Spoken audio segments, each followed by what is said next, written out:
What's up, everybody? Welcome to DFS by the Numbers. This is my betting breakdown video for UFC 261, and as always, we're going to be talking about the fights, going through them from a betting perspective and a betting perspective only. If you guys do want a further in-depth breakdown of why I do like these bets and why I do like these fighters, go check out my full card breakdown and prediction video I posted earlier in the week, and then also did a live stream on Friday as well. And then I'm going to be doing a live stream on my channel Saturday, 1 hour prior to the fight. So go check that out. Also, before we get into it, if you guys can hit the like button and also subscribe if you're not subscribed already, would really appreciate that.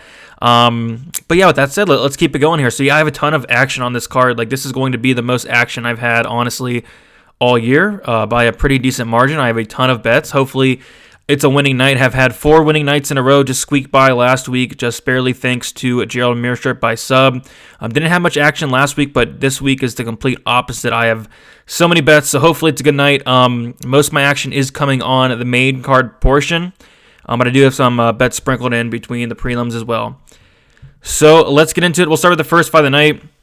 In these first 3 fights, they're a little bit weird. There's not much information on these debuting Chinese fighters, and there's not much tape out there as well, so I'd kind of beware with these first 3 fights as a whole. But this first fight, I do have some action on it. So Ariana Carnelossi going against Liang Na, and the thing about this fight is I really like the under 2.5, and I did have a bet on it. I bet it earlier in the week at minus 125. I have 1.5 units on it, and that line has been steamed all week, so people are definitely seeing what I'm seeing.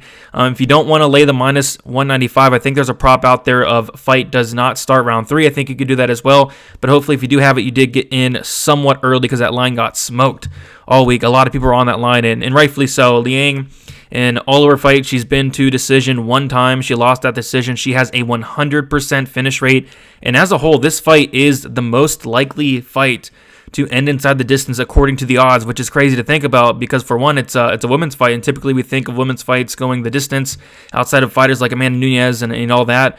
And then also it's at 115 pounds, which is just crazy. But yeah, this fight is the most likely to end inside the distance on the entire card. So I do like the under, and I also did sprinkle 0.25 units on the Liang Na by submission. That's her win condition. She's finished the majority of her fights by submission. She's going to come out here, get takedowns. She's going to hunt for that sub. She's going to spam takedowns after takedowns and try to get that sub, really sell out for it. If she does not get it, she probably gasses out and get finished, but she's going to have many opportunities to find that submission. Carnelossi has been submitted before, so interesting to note there. So I think the plus 500, I think it's a little bit off because I do think if she does win, it's probably by submission there in that first round.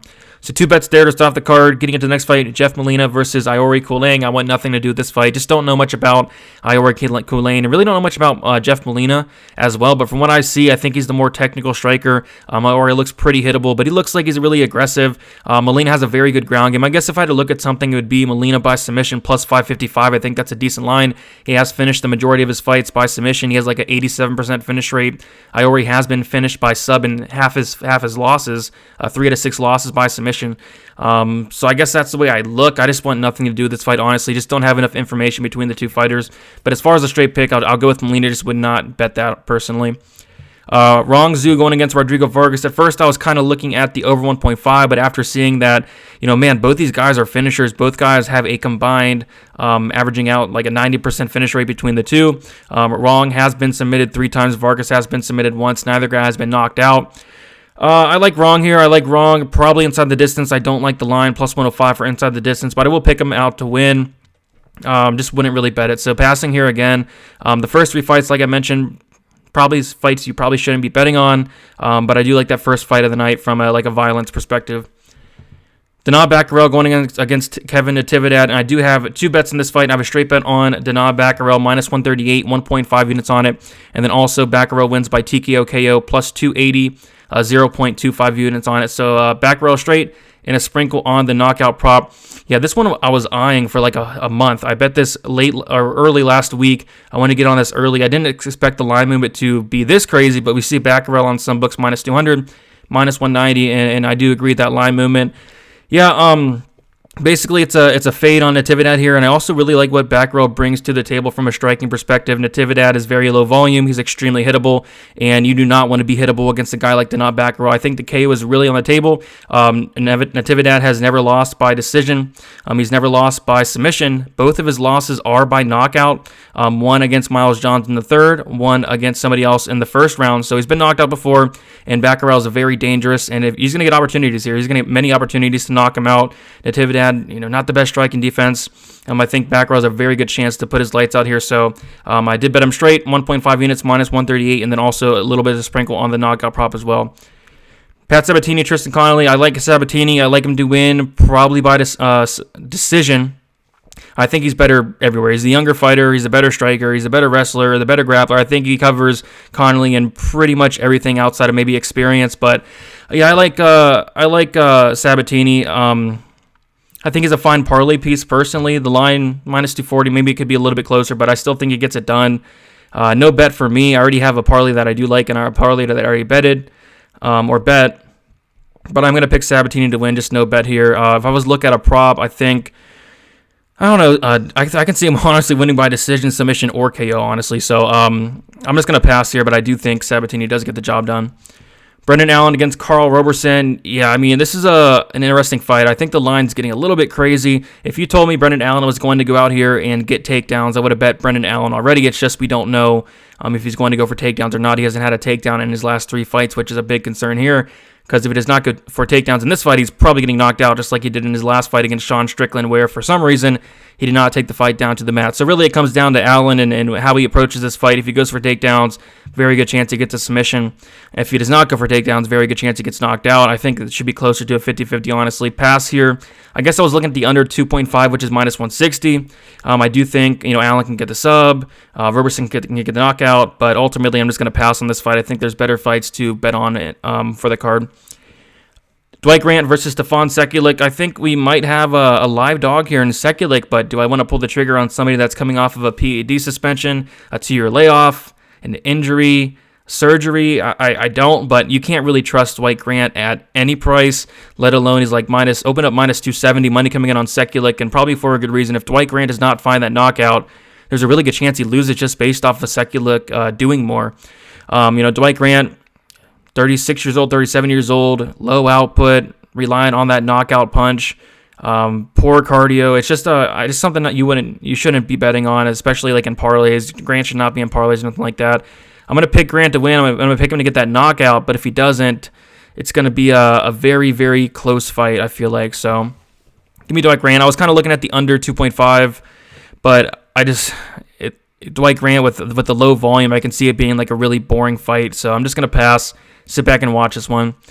Speaking of pass, Alex Oliveira versus Randy Brown, another fight I really want nothing to do with. Oliveira, you can't bet on this guy. You don't know which Alex Oliveira is going to show up. You don't know if he's going to be motivated or not. He looked good at weigh-ins and all that, but I just personally would never bet on Alex Oliveira. He's just so untrustworthy. I'll pick him to win here. I think it's going to be a very, very close fight. I think he could really go either way, but I'm just not going to bet him. So give me Alex Oliveira for the win. Just would definitely not bet it on either side, really. I really don't want to look at any props as well.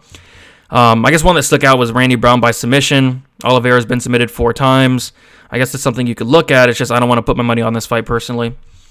All right, now getting into the main card, and this is where the majority of my action is. Have a ton of action on this main card, the pay-per-view portion.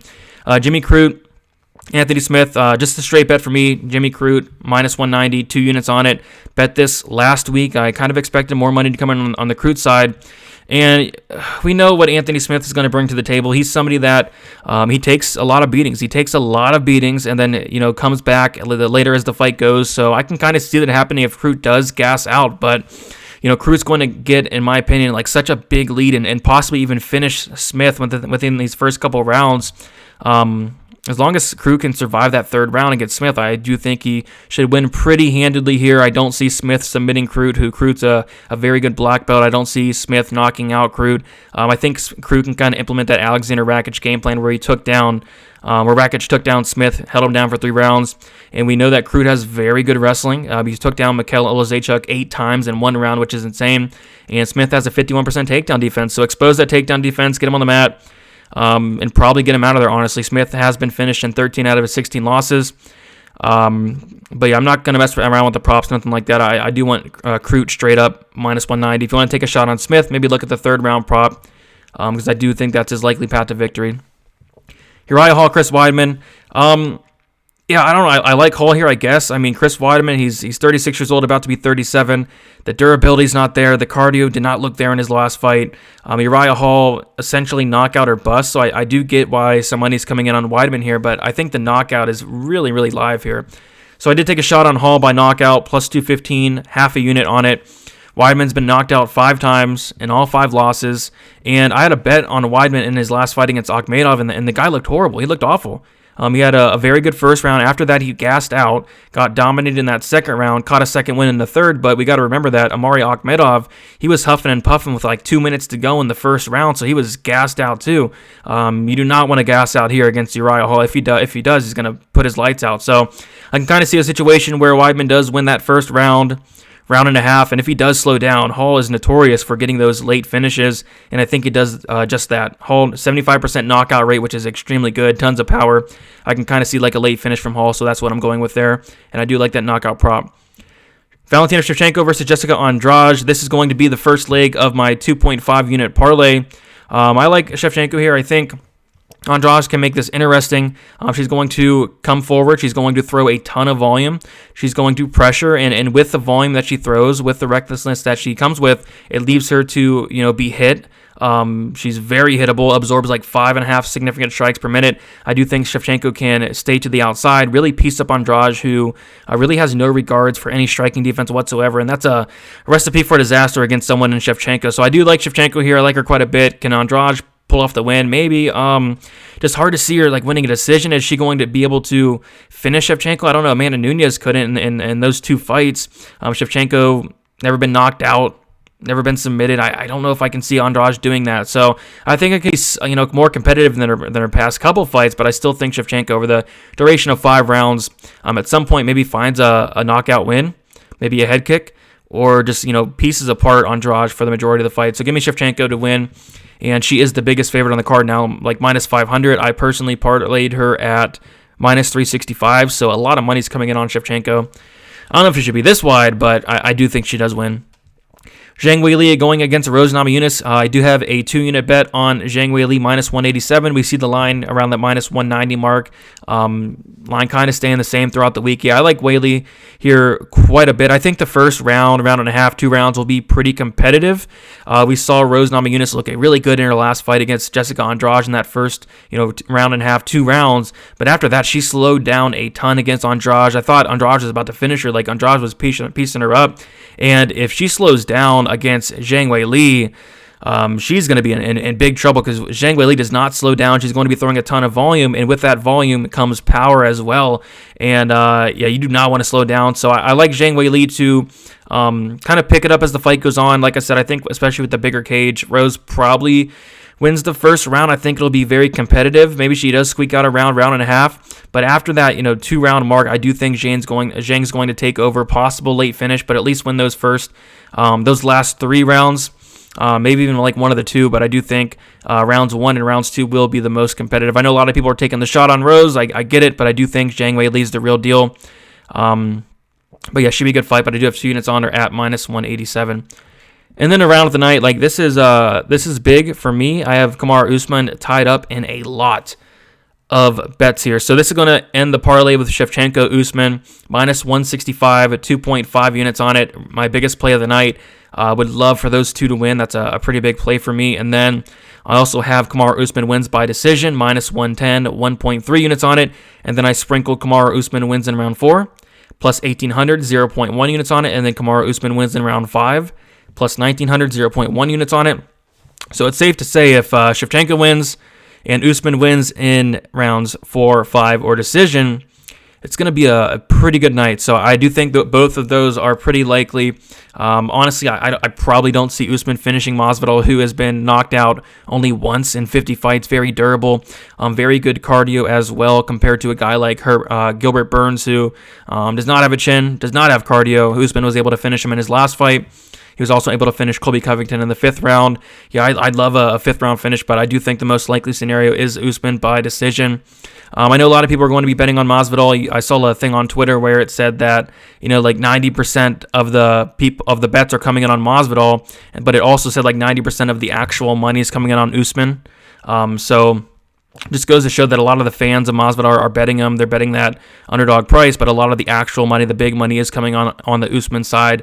And I've a lot of bets, like I said, tied up to Kamaru Usman there. So if Usman wins, if Shevchenko wins, honestly, it should be a pretty solid night. Hopefully make it 5 winning weeks in a row, and would love to make it a winning week on a week that I have so much action. So I'll quickly go through my bets. I know I went through this video a little bit too fast. It's late. I'm tired. But we have Zhang Weili straight, 2 units, minus 187. We have Jimmy Croot, minus 192 units on that. Danaa Bakkarel, 1.5 units, minus 138. And then Usman parlayed with Shevchenko, minus 165, 2.5 units on it. Those 4 are my biggest bets, the straight bet and the parlay. And then we get to the props. Carnelossi, Liang Na, under 2.5 rounds. Also sprinkled in Liang Na, plus 500 by submission, 0.25 units. And then we have Kamaru Usman wins by decision, minus 110, 1.3 units on it. Kamaru Usman wins in round 4, plus 1,800, 0.1 units on it. Kamaru Usman wins in round 5, plus 1,900, 0.1 units on it. What else do I have here? Danaa Bakkarel wins by TKO KO, plus 280, 0.25 units on it. And then also Uriah Hall wins by TKO KO, plus 215, 0.5 units on it. So a ton of action. Let's get it. I'm excited. Would love to really have a good card. So hopefully you guys do well. Also, if you're going the other way on anything, good luck. But let's have some fun. Let's watch some fights. It's a great card. And I will talk to you guys in the near future. I'll be getting my content out extra early. Next week, I'm going to Vegas Wednesday night. So expect all my content to be out within, Monday, Tuesday. I'm going to be doing my live stream. That's usually on Friday, Tuesday, 7 o'clock p.m. Eastern time. So be tuned for that. Hit the like. Let's get those likes up. Also subscribe. Let's get the subscribes up as well. And as always, thank you guys so much. And good luck for UFC 261.